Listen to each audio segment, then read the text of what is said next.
Assalamualaikum warahmatullahi wabarakatuh. Perkenalkan nama saya Giska Melia. Saya adalah mahasiswa jurusan akuntansi semester 3 yang sedang menempuh pendidikan di Sekolah Tinggi Ilmu Ekonomi Setarmaju Subang. Di sini saya akan menganalisis laporan keuangan PT Nippon Indosari Indo Tbk dan entitas anaknya. Nah, tujuan saya membuat video ini adalah untuk memenuhi tugas akhir mata kuliah akuntansi keuangan dengan dosen pengampunya yaitu Ibu Trisanti Eka Putri SEM SICAT RCTT. Nah, kita langsung masuk aja langsung ke data profil perusahaannya. Jadi PT Nippon yang saya ambil adalah PT Nippon Indosari Corp Indo Tbk itu didirikan dalam kerangka Undang-Undang Penanaman Modal Asing Nomor 1 Tahun 1967 yang kemudian diubah dengan Undang-Undang Nomor 11 Tahun 1970 berdasarkan Akta Notaris Nomor 1 Nomor 11 tanggal 8 Maret 1995 dari Beni Kristianto SH. Akta pendirian perusahaan telah disahkan oleh Menteri Kehakiman dalam Surat Keputusan Nomor C2 6209 HT 0101 tahun 95 tanggal 18 Mei 1995 dan diumumkan dalam tambahan nomor 9729 dari Berita Negara Republik Indonesia nomor 94 tanggal 24 November 1995.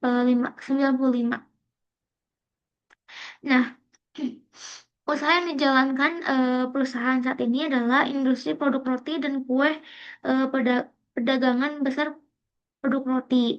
Nah, kantor pusat perusahaan ini berkedudukan di kawasan industri MM2100 Cibitung, Bekasi. Pabrik perusahaan dan entitas anak beralokasi di berbagai tempat di Pulau Jawa, Sumatera, Kalimantan, Batam, dan Sulawesi.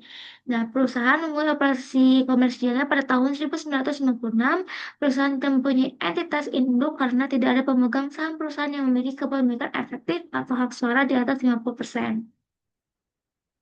Nah, di sini ada struktur perusahaan dan entitas anak.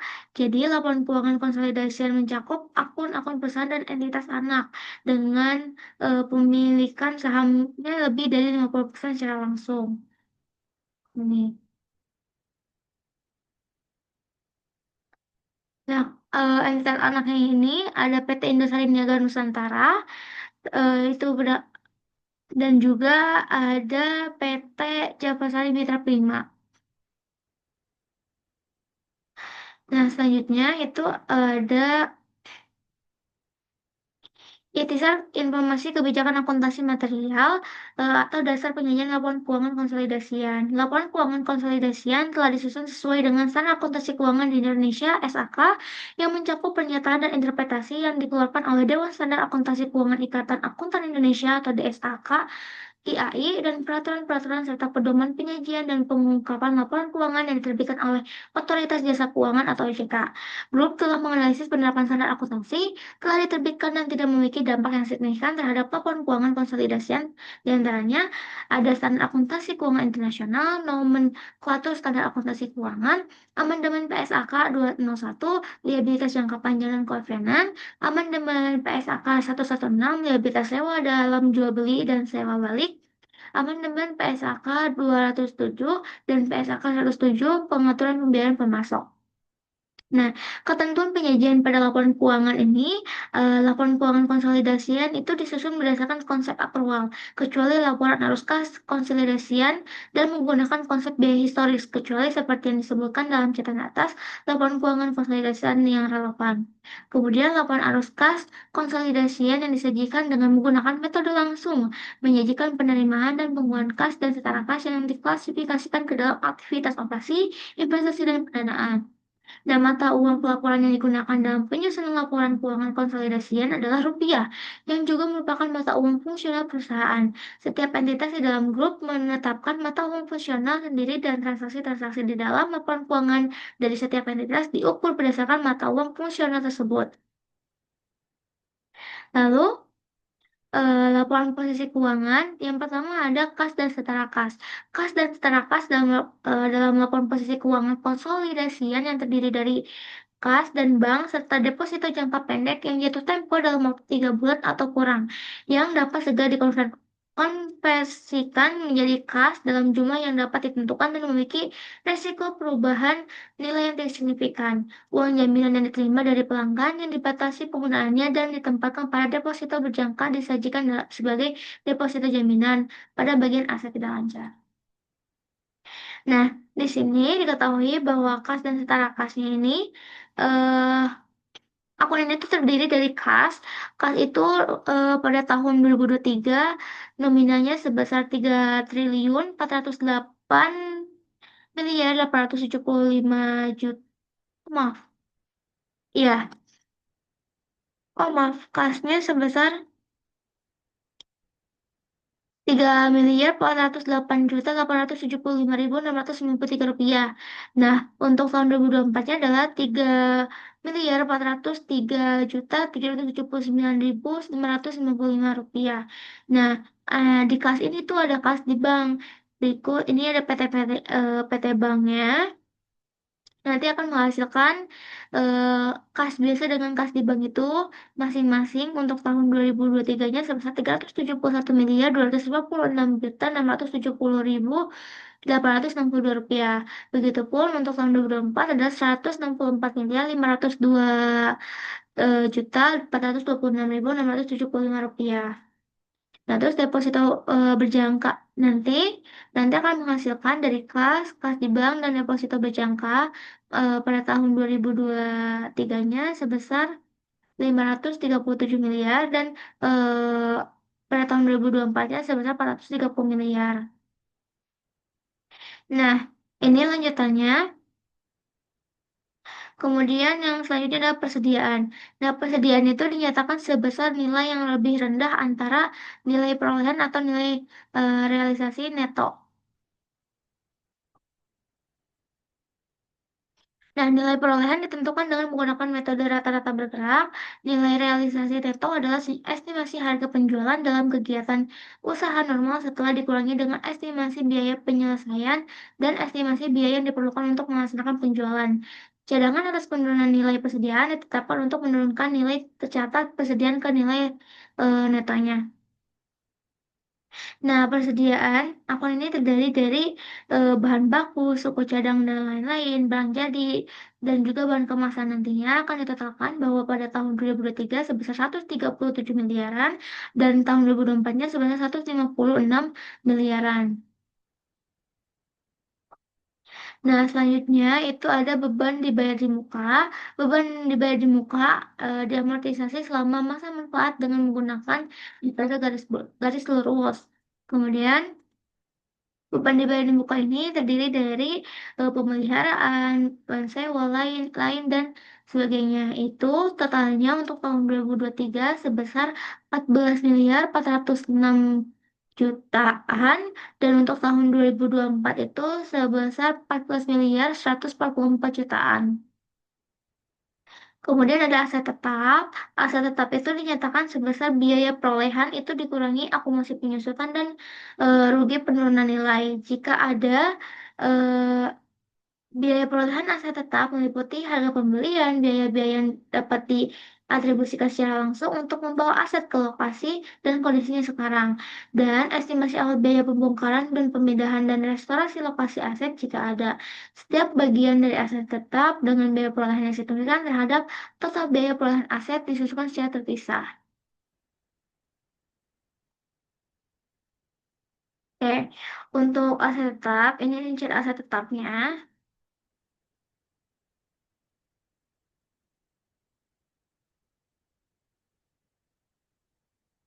Nah, di sini ada biaya perolehannya, ada akumulasi penyusutannya, kemudian ada eh, ini pada tahun 2024-nya dan ini ada pada tahun 2023 ya.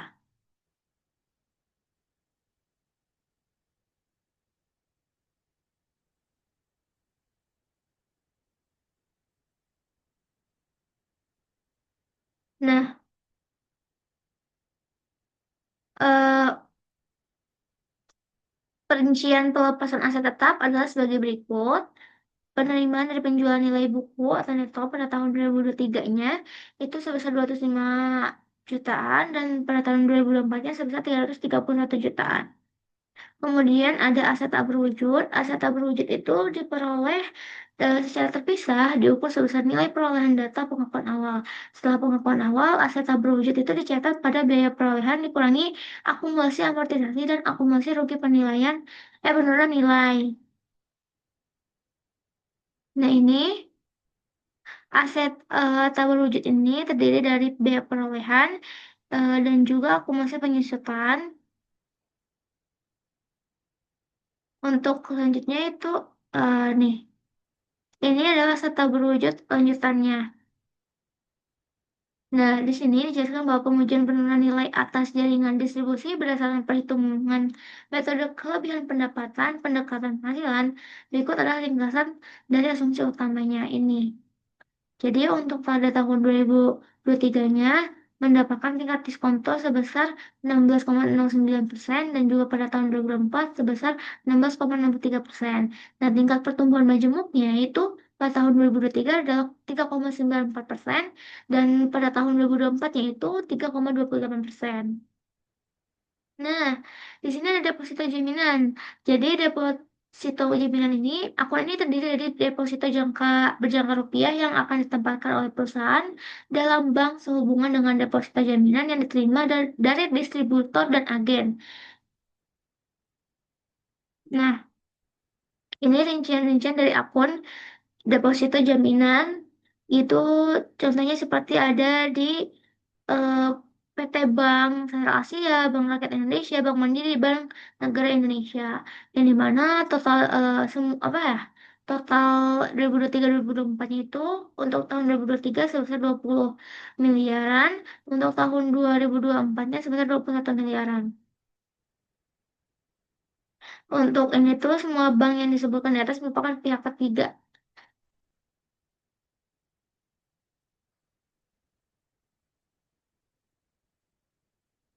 Nah, selanjutnya ada aset tidak lancar. Aset tidak lancar itu eh, ada uang jaminan. Contohnya akun itu merupakan uang jaminan yang dibayarkan perusahaan kepada pemasok sehubungan dengan sewa ruang kantor, GKBI, jaminan listrik dan gas. Nah, di selain itu ada aset non keuangan juga. Akun itu terdiri dari uang muka pembelian aset tetap. Pada tahun 2023 itu sebesar 58 miliaran, untuk pada tahun 2024 sebesar 13 miliaran. Nah, utang lain-lain. Liabilitas keuangan grup meliputi pinjaman bank jangka pendek, utang usaha, utang lain-lain, beberapa akwal, jaminan pelanggan, dan pinjaman bank jangka panjang.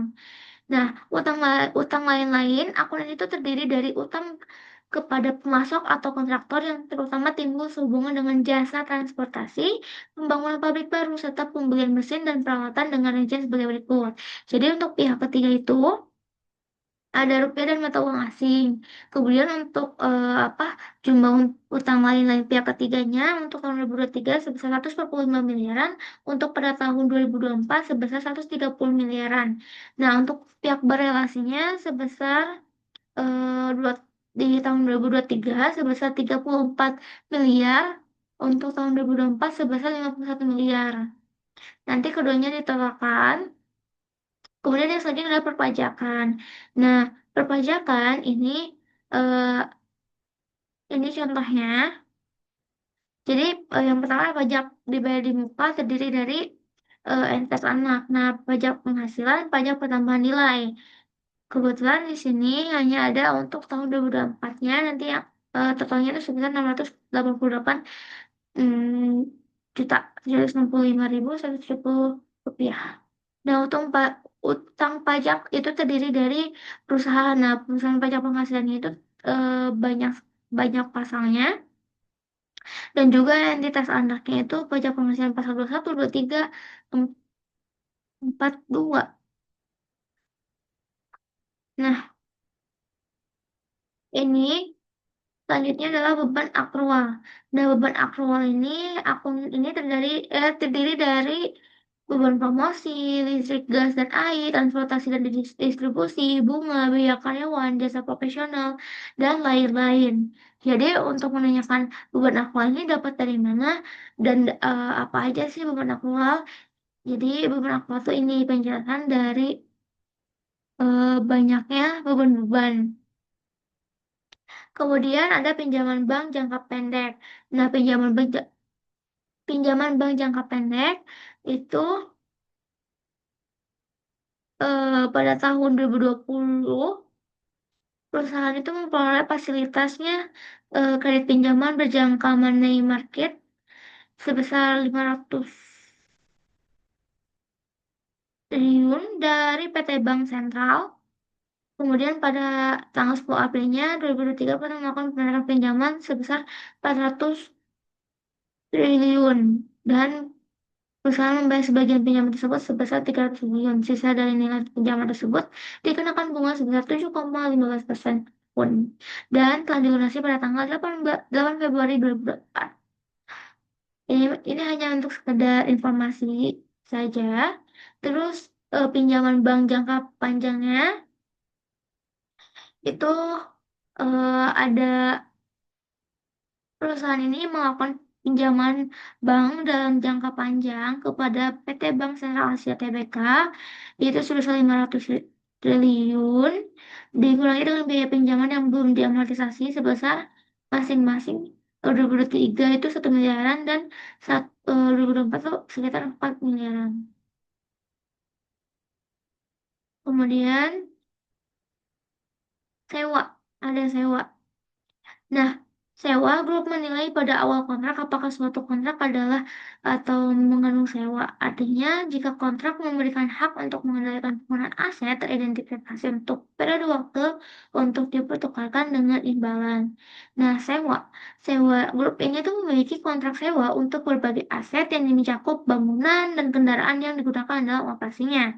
Nah, sewa bangunan umumnya itu memiliki jangka waktu 5 tahun dan sewa kendaraan umumnya itu memiliki jangka waktu sewa antara 1 hingga 5 tahun dan jatuh tempo pada berbagai tanggal.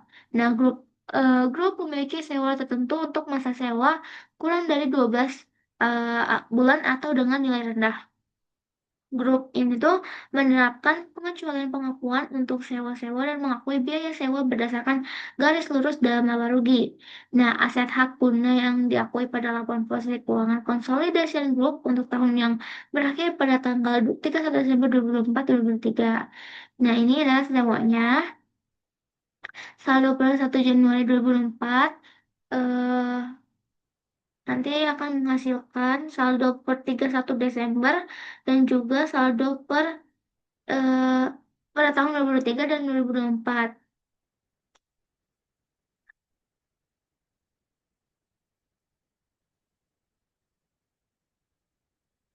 Selanjutnya ada liabilitas imbalan kerja jangka panjang.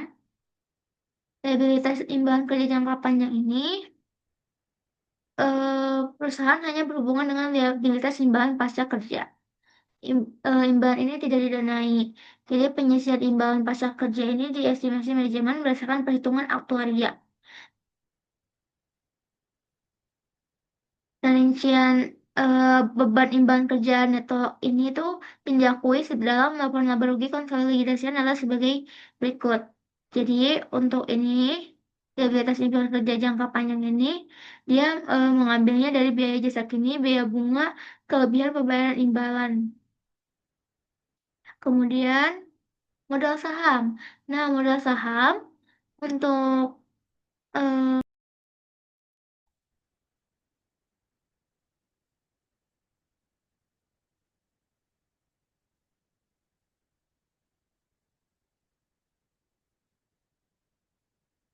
Oke, baik kita lanjutkan. Yang terakhir itu ada modal saham. Modal saham di sini pada tanggal 31 Desember 2024 dan 2023 tidak ada direktur dan komisaris perusahaan yang memiliki saham perusahaan. Lalu ada tambahan modal di setor, rincian tambahan modal di setor pada tanggal 31 Desember 2024 dan 2023 sebagai berikut. Jadi di sini diketahui penawaran umum perdana atau IPO itu sudah besar 151.584.000 saham dengan harga 1.175 rupiah per saham. Nah, biaya penerbitan saham dalam rangka penawaran umum perdana. Oh, jadi penawaran ini tuh dikurangi dengan rangka penawaran umum perdana. Nanti selisihnya ini Selisihnya akan menghasilkan penerbitan saham, kemudian ada penjualan kembali saham treasury. Nah, selisih kurs atau modal disetor merupakan selisih antara kurs pada saat setoran modal diterima dari pemegang saham dan kurs yang digunakan untuk menentukan nilai nominal saham dalam rupiah sebagaimana tercantum dalam anggaran dalam dasar perusahaan. Nah, selanjutnya ada kepentingan dan pengendali. Kepentingan dan pengendali ini atas aset bersih entitas anak merupakan bagian pemegang saham minoritas atas aset bersih entitas anak yang tidak seluruh sahamnya dimiliki oleh grup. Hak kepentingan dan pengendali atas aset neto entitas anak terutama berasal dari INN dan JMP. Nah, selanjutnya ada pendapatan. Nah, pendapatan itu penjualan kepada suatu pelanggan yang melebihi 10%. Ini contoh untuk lanjutannya. Dalam penjualan neto untuk tahun yang berakhir pada tahun 2024-2023. Ini contoh penjualan kepada satu pelanggan yang lebih 10%. Itu ada PT Indomarko Prisma Tama dan juga PT Sumber Alvaria Trijaya Tbk. Penjualan kepada satu pelanggan di atas terdapat di semua segmen operasi perusahaan. Nah, di sini ada beban pokok penjualan. Beban pokok penjualan ini akun ini terdiri dari banyak sekali akun-akun, bahan contohnya seperti bahan kemasan digunakan, upah langsung, nah dan juga ada beban pabrikasi. Beban pabrikasi itu diantaranya ada penyusutan, utilitas, perbaikan dan pemeliharaan, jasa profesional, pemakaian perlengkapan, komunikasi, asuransi, sewa, perjalanan dinas, lain-lain yang di bawah 1 miliar. Kemudian ada nanti dijumlahkan akan menghasilkan total beban pabrikasi. Nah, lalu itu ada total beban produksi persediaan barang jadi. Itu ditambahan dari yang ini. Kemudian persediaan barang jadi saldo awal di awal periode dan juga saldo akhir periode. Jadi tidak ada pembelian kepada pemasok yang melebihi 10% dan pendapatan neto untuk tahun yang berakhir pada tanggal 31 Desember 2024-2023. Selanjutnya ada beban usaha. Beban usaha ini terdiri dari beban penjualan dan juga beban umum administrasi.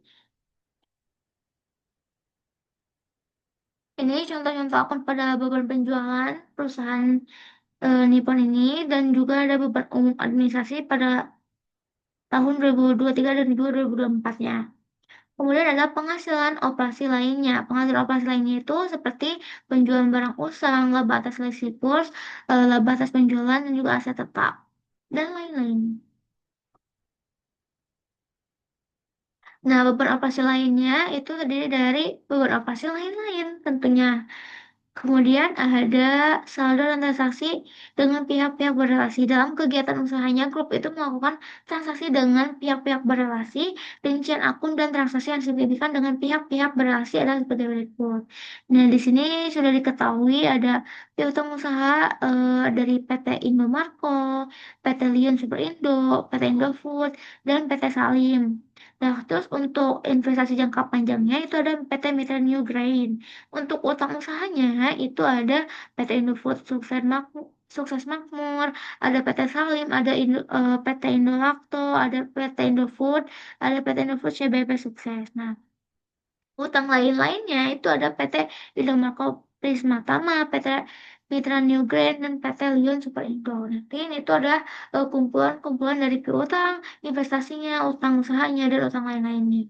Mungkin cukup sekian dari penjelasan saya. Mohon maaf apabila ada kekurangan dan juga kesalahan. Eh, Terima kasih. Wassalamualaikum warahmatullahi wabarakatuh.